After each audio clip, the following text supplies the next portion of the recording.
రోజు మేము పరోటా తీసుకున్నాము. పరోటా అయితే జగలూరులో ప్యాట్లో తీసుకున్నాము. పరోటా అయితే నీట్గా ఎలా ఉందో చూడండి, కొడుతుంటేనే ఇరిగిపోతుంది. దాన్ని సిల్వర్ కవర్లో ప్యాక్ చేసి హాట్ కవర్ ప్యాక్ ఇంటికి తీసుకొచ్చాము. వేడివేడిగా పరోటా తింటుంటే చాలా మంచి ఫీల్ని ఇచ్చింది.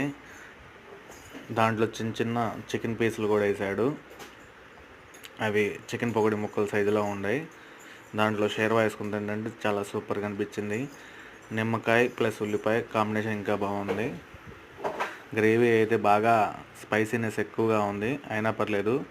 పరోటా అంటే ఆ మాత్రం గ్రేవీ స్పైసీనెస్ ఎక్కువే ఉండాలి. సూపర్గా ఉన్న పరోటా. మీరు కూడా ట్రై చేయాలనుకుంటే జగలూరుపేటలో భాషా hotel. Please subscribe friends and like and share.